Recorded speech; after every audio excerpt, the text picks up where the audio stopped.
आता नीट काय आपल्याला लक्षात ठेवायचं आहे, तर सिंपल टॉपिक आपण एक महत्त्वाचं लक्षात ठेवायचं आहे, की जे व्हर्ब आहेत, या व्हर्बमध्ये मी तुम्हाला ऑलरेडी सांगितले, की V1 जो आहे किंवा V2 आहे किंवा V3 आहे अँड V4 आहे.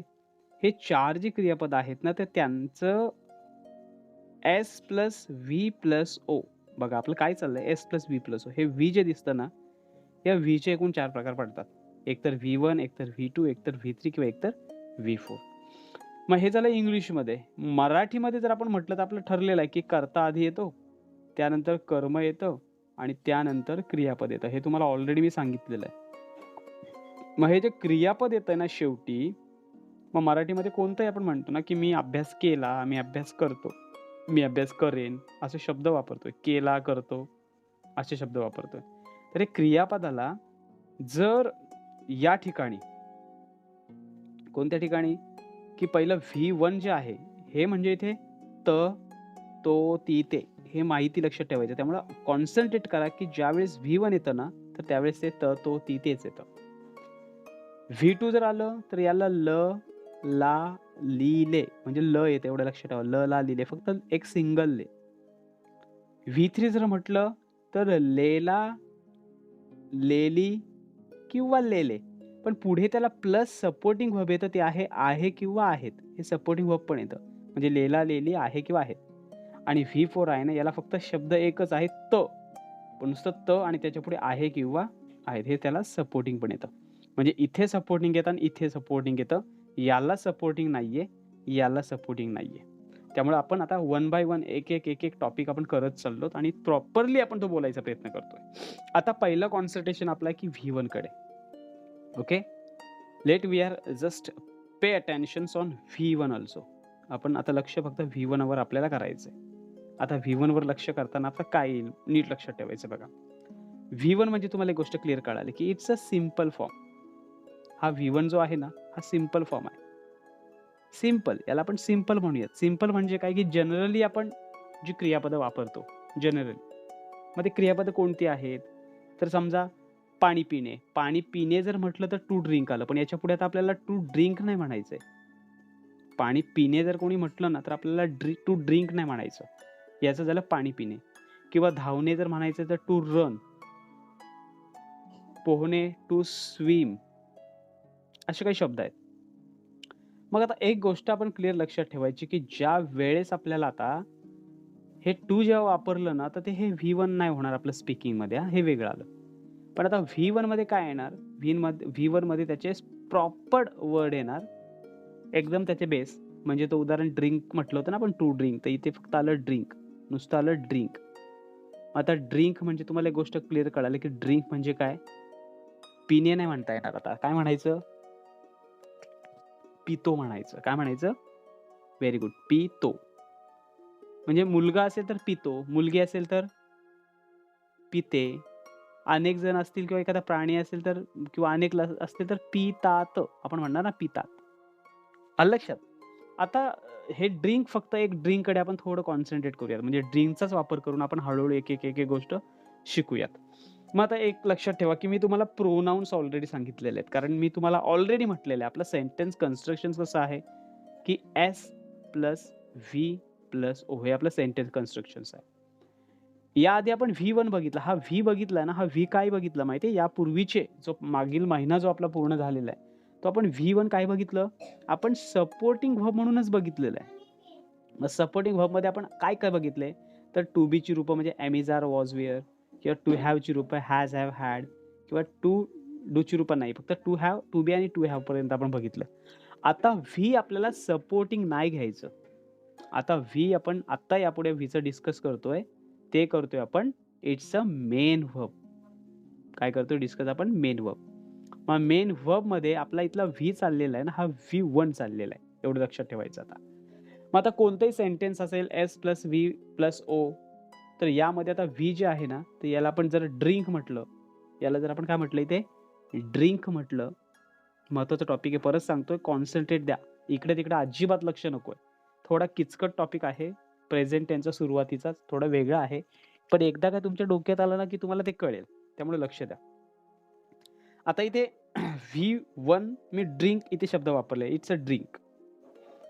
पण आता हा जो एस आहे ना, एस सब्जेक्ट, याला आपण सब्जेक्ट म्हणतो. तो एस म्हणजे काय आहे? तर याचंही तुम्हाला माहिती आहे, की एस म्हणजे काय? तर एसमध्ये एकतर काय येतं? एकतर तुमचं आपलं नाऊन येतं किंवा काय येतं? किंवा एकतर प्रोनाउन्स येतं. Very good. नाउन्स किंवा प्रोनाउन्स. नाउन जर म्हटलं तर नाम, कोणाचं तरी नाव. आणि प्रोनाउन जर म्हटलं तर सर्वनाम. आता ही प्रोनाउन्स तुम्हाला सगळी माहिती आहेत. कोणती आहेत ती सगळी माहिती आहे. त्याचा अभ्यास झालेला आहे आपल्याला.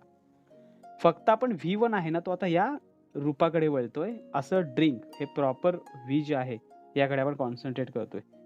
S plus V plus O यामध्ये मी म्हटलं तुम्हाला, की एस जो आहे it's a noun or it's a pronoun आणि हे व्ही आहे, येथे ड्रिंक आणि हे आलं. या पद्धतीने थोडं लक्ष द्या. आता नीट लक्षात घ्या,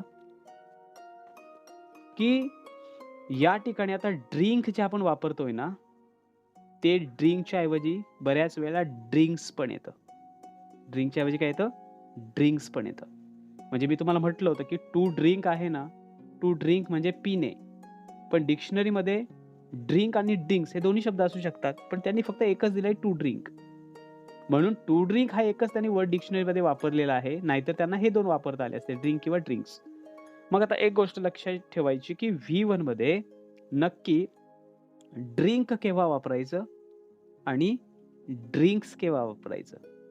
म्हणजे थोडक्यात केवळ व्ही नुसतं कधी वापरायचं किंवा व्हीला ES किंवा एस प्रत्यय बघा, ES किंवा एस प्रत्यय केव्हा वापरायचे याकडे आपण थोडंसं कॉन्सन्ट्रेट करतोय. म्हणजे तुम्हाला व्यवस्थित कळेल. परत एकदा सांगतोय तुम्हाला, कन्फ्युजन होऊ नका. खूप महत्त्वाचा टॉपिक आहे.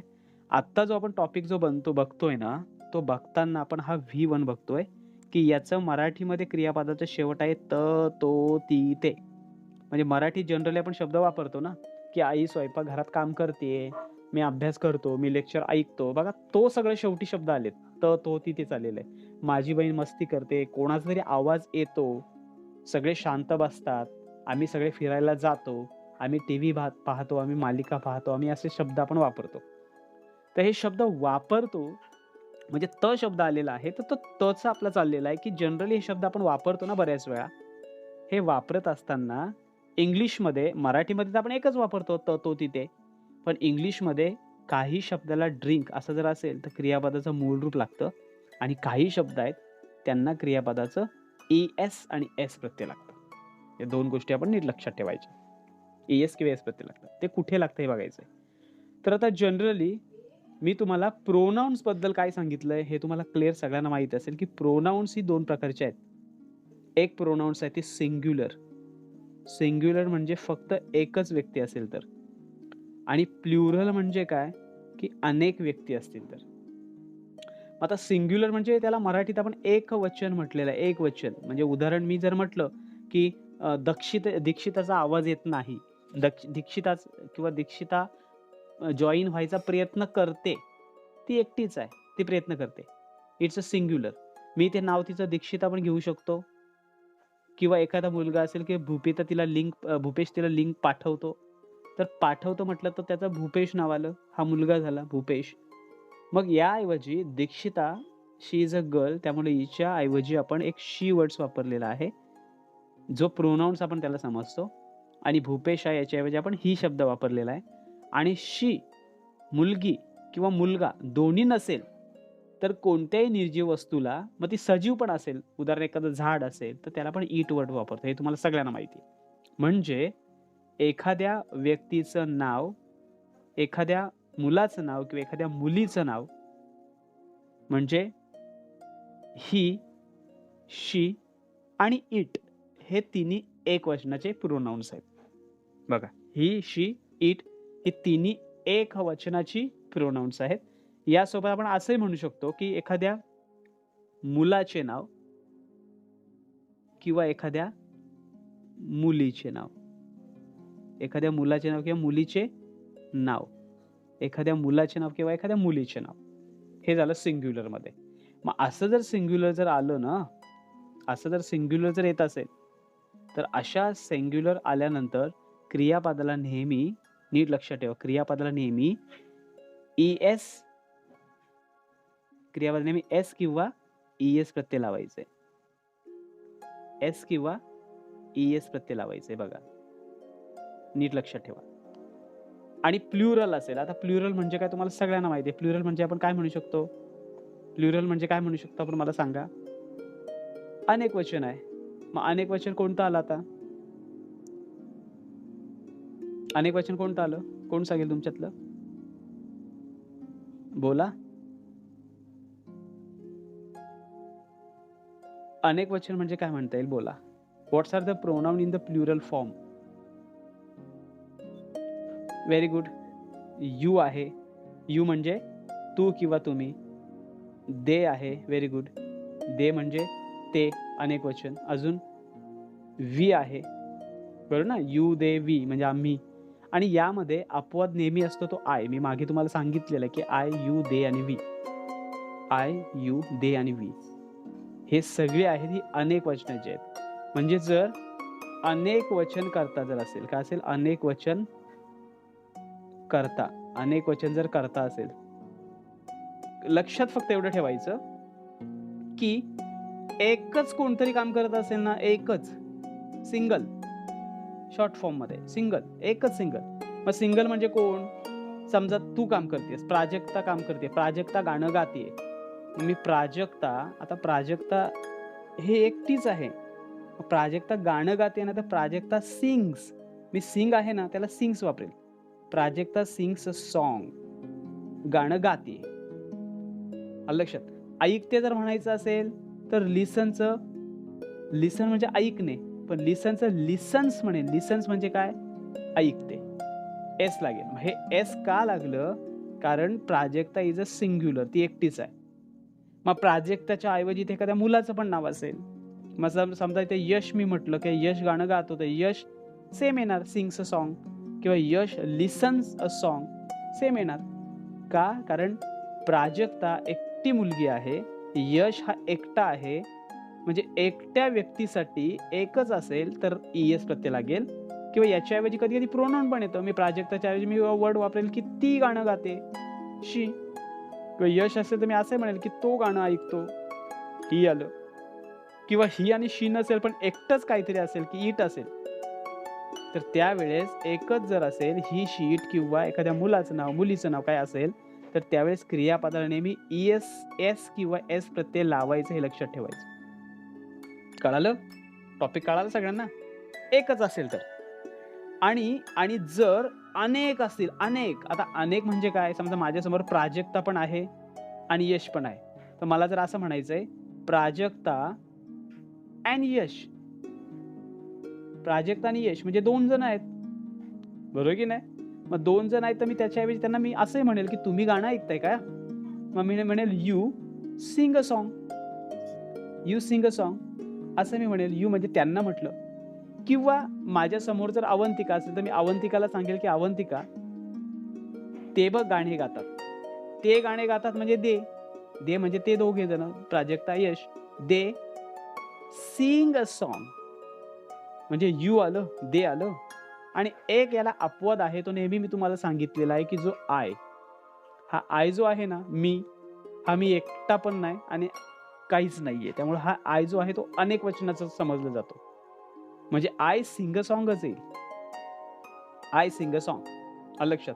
इन शॉर्टकट मध्ये तुम्हाला समजावून देतो, अगदी शॉर्टकट मध्ये, की जर एखाद्या मुलाचे नाव असेल, शॉर्टकट म्हणजे तुम्हाला लगेच कळेल, एखाद्या मुलाचे नाव असेल किंवा एखाद्या मुलीचे नाव असेल, मुलीचे नाव, किंवा जर ही असेल, शी असेल आणि इट असेल, तर क्रियापदाला नेहमी ES किंवा एस प्रत्यय लावावे. दुसरी गोष्ट, जर अनेक व्यक्ती असतील बघा, अनेक व्यक्ती किंवा अनेक वस्तू असतील किंवा वी असेल किंवा यू तुम्ही असाल किंवा दे ते सगळे असतील आणि एक फक्त अपवाद आहे आय, हा असेल, तर मात्र क्रियापदाचं हे मूळ रूप लावायचं, याला ES प्रत्यय लावायचा नाहीये. इतकं कळालं? इतकं समजलं? आता मला असं म्हणायचं की तुम्ही माझं लेक्चर ऐकता. मी आता असं म्हणतोय बघा, नीट हा सेंटेन्स बघा. मला माझ्या मनात असं आलं की मला असं म्हणायचंय, तुम्ही माझा लेक्चर ऐकता. तुम्ही माझा लेक्चर, बघा माझा लेक्चर ना, माझा लेक्चर, तुम्ही माझा लेक्चर ऐकता. आता तुम्ही सगळे ऐकताय की नाही माझा लेक्चर? पण मी म्हटलं ना माझा लेक्चर तुम्ही ऐकता, असं म्हटलेलं आहे. तुम्ही सगळेजण. तुम्ही म्हणजे मी सगळ्यांसाठी शब्द वापरणार आहे, की तुम्ही सगळे ऐकताय ना, म्हणजे यू. तुम्ही माझा लेक्चर ऐकताय, ऐकताय म्हणजे ऐकणे, लिसन. मी इथे लिसन म्हणेल, you listen my lecture. You listen my lecture. इथे यू आलंय ना, त्यामुळे ते लिसन आलं. You listen my lecture. विशाखाला लेक्चर समजत नाही, मग काय म्हणेल मी? विशाखा काय येणार? समजत नाही, नाही म्हणायचंय. चुकलं. Understand. Vishakha does not understand lecture. Vishakha does not understand lecture. विशाखाला लेक्चर समजत नाही. डज नॉट का आलं? विशाखा थोडं कॉन्सन्ट्रेट कर, मी परत एकदा समजून देतो. ऐक जरा, पहिलं समजून घे. मी काय म्हटलंय तुम्हाला माहिती आहे का, की क्रियापद 2 प्रकारचे आहेत, वर्ब 2 प्रकारचे आहेत. 2 प्रकारच्या वर्ब मध्ये पहिलं कोणते आहेत? तर एक आहे फक्त समजा अंडरस्टँड, समजा हा, आणि मी तर वापरले अंडरस्टँड्स. अंडरस्टँड्स असं वापरलं. मग येस प्रत्यय कधी लागेल? अंडरस्टँड्स. आणि नुसतं व्ही अंडरस्टँड कधी लागेल? या दोन गोष्टीचा फरक आहे. म्हणजे इथे व्हीला मूळ रूप लागतं आणि इकडे व्हीला ESS प्रत्यय लागतं. कधी लागतं याचं रिझन सांगतोय. कधी लागतं? ज्या वेळेस इथे अनेक वचन असेल, कर्ता अनेक वचन असेल. अनेक वचन कर्ता, मी परत सांगत नाही, अनेक वचन कर्ता असेल. अनेक वचन, विशाखा एकटीच आहे, एक वचन आहे. म्हणजे जर कर्ता एक वचन जर असेल, कर्ता जर एक वचन असेल, तर नेहमी डज शब्द लागतो नॉट लावण्यासाठी. काय लागतो? डज लागतो. आणि अनेक वचन जर कर्ता असेल तर नॉट लावण्यासाठी डू लागतो. त्या दोन गोष्टी समजून घ्यायच्या. अनेक वचन असेल तर डू लागतो आणि एक वचन असेल डज लागतो. आता हे वाक्य होतं ना, विशाखा डज नॉट अंडरस्टँड. काय म्हटलं मी? विशाखाला लेक्चर समजत नाही. मग विशाखा ही एकटीच आहे ना, त्यामुळे विशाखा समजत नाही जर म्हटलं ना, तर विशाखा डज नॉट आलं. समजलं? आता डज नॉट का आलं? कारण निगेटिव्ह करताना डज वापरतात. एक वचन असेल तर डज जर हे नॉट करण्यासाठी, पण एक वचन जर असेल तर क्रियापदाला येस प्रत्यय लागतो, येस किंवा येस प्रत्यय लागतो. आणि नुसतं क्रियापद असेल म्हणजे एक वचन अनेक वचन असेल तर फक्त वर्ब लागतं. मग मी हेच वाक्य जर असं म्हटलं की विशाखाला लेक्चर समजतो, मी जर म्हटलं विशाखाला लेक्चर समजतो, तर मी म्हणेल विशाखा अंडरस्टँड्स